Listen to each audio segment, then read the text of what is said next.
Doctor Babasaheb Ambedkar 1935ला जेव्हा barrister होऊन भारतात आले एअरपोर्टवरती, तर आपल्या नवऱ्याला घ्यायला कसं जायचं ह्या विवंचनेमध्ये असलेल्या माँसाहेब रमाबाई आंबेडकर एक फाटक्या वस्त्रानिशी चिंतेत होत्या. त्यांना आपल्या झोपड्यामध्ये पंचा सापडला तर पंचा नेसून, घरामध्ये पंचा सापडला पंचा नेसून गुंडाळून ते गेल्या. डॉक्टर बाबासाहेब आंबेडकरांनी दुरून ओळखलं, भावना, त्यांच्या डोळ्यातून अश्रू आले. रमाबाई आंबेडकरांना त्यांना बघून अश्रू आले. हे भावनिक क्षण होते. हे भावनिक क्षण होते. ज्या महामानवाने लहानपणी बालक भीम असताना ज्या याचना, अस्पृश्यतेचे चटके भोगले, वर्गाच्या बाहेर बसून चटके भोगले, ब्रिटिशकालीन शिक्षक परीक्षक आले वर्गात, 5-6 मुले होती वर्गात आणि भीमराव आमचे वर्गाच्या बाहेर शिक्षण घेतात. वर्गात जे शिकवलं जायचं ते बाहेर बसून शिकत होते. ब्रिटिश परीक्षक यांनी मुलांना, आतल्या मुलांना प्रश्न विचारले. प्रश्न काही कोणाला आले नाहीत. बाहेर बसलेल्या भीमाला विचारले, त्या भीमाला सगळ्या प्रश्नांची उत्तरे आली. जो भीम वर्गात न बसता बाहेर बसून शिक्षण घेतो त्याला सगळी उत्तरं आली. परीक्षकांनी शेवटचा प्रश्न विचारला की पृथ्वी आणि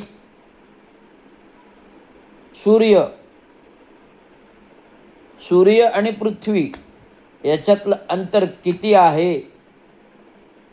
आमचा लहानगा भीमा हुशार चटकन असे उत्तर दिलं, सर, मी इथे शिक्षण घेतोय, जिथे बसलोय, आणि आतमध्ये वर्गामध्ये तिथे कोपऱ्यामध्ये एक पाण्याचा माठ आहे. ते पाण्याचं माठ आणि माझ्यातलं जेवढं अंतर आहे तेवढं सूर्याचं आणि पृथ्वीचं अंतर आहे, असं उत्तर लहानग्या भीमाने दिलं. हे लहानग्या भीमाची विद्वत्ता आणि अस्पृश्यता, पाण्याचं बाबत तीव्र अस्पृश्यता, पाण्याला स्पर्श करू शकत नाही, पाणी पिऊ शकत नाही. रस्त्यावरचे कुत्रे, मांजरे, ढोरं पाणी पितात, पण मानवाला पाणी प्यायला परवानगी नाही. म्हणून पाण्याचा सत्याग्रह आज आपल्याला 20 मार्च 1927ला घडला. हक्काची जाणीव करून देणार. काळाराम मंदिरमध्ये प्रवेश नव्हता. काळाराम मंदिरमध्ये अस्पृश्यांना प्रवेश नव्हता. तो प्रवेश महामानवाने सत्याग्रह करून दिला. अधिकाराची जाणीव करून दिली, चवदार तळ्याच्या पाण्याची जाणीव करून दिली, हक्काची जाणीव करून दिली. आणि आज आपण समानतेचा मार्ग दिल्यामुळे आज आपण जनसामान्यामध्ये वावरतोय आणि जनसामान्यामध्ये वावरतोय आणि आज बहुमान घेतोय. पण बाबासाहेबांनी एक नीतिमूल्य मार्गदर्शन दिलं आहे, शिका, संघटित व्हा, संघर्ष करा. शिका, संघटित व्हा, संघर्ष करा. शिका, संघटित व्हा, संघर्ष करा. अन्यायाचा प्रतिकार करा, अन्यायाचा प्रतिकार करा, अन्यायाचा प्रतिकार करा. पण लाचारी पत्करू नका. लाचारी पत्करू नका. लाचारी पत्कराल तर लोकशाही संपुष्टात येईल. जेव्हा मुठभर धनिक डॉक्टर बाबासाहेब आंबेडकरांचं भविष्य आहे, त्या काळचं हयातीमधलं सांगितलेलं, जेव्हा मुठभर धनिक जेव्हा देशाची सत्ता हातात घेतील, तेव्हा देशाचं संविधान आणि देशाचं लोकशाही धोक्यामध्ये असेल आणि संपुष्टाच्या मार्गावर असेल. हे सत्य घटना आहे. ते आज आपण डोळ्याने पाहतोय.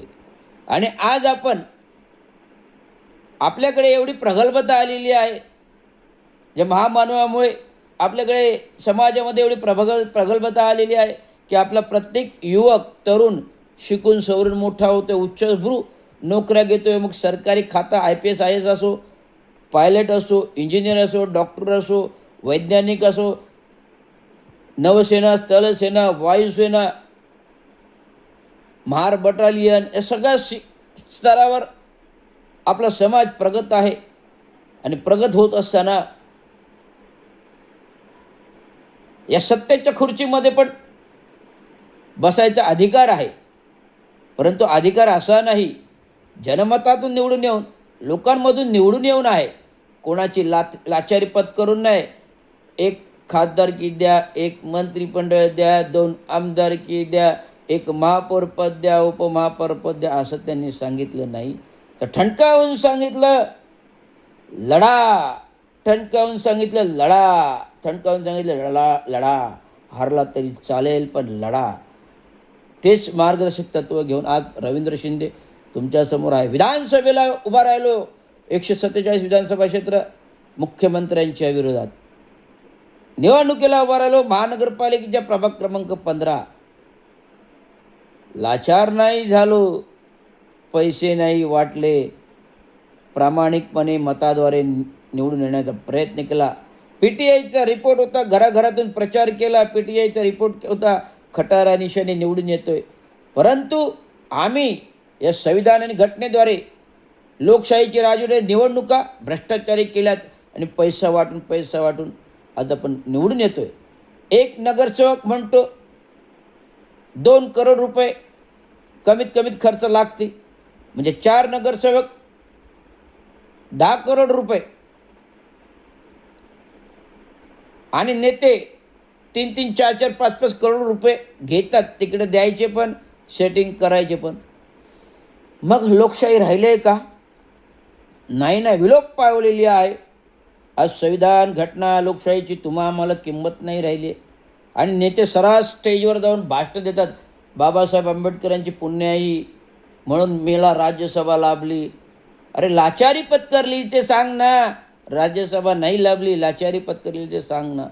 आज देशाचं सरकारमधील, केंद्रातील म्हणतात डॉक्टर बाबासाहेब आंबेडकरांचं मायबाप, संविधान आमचं मायबाप.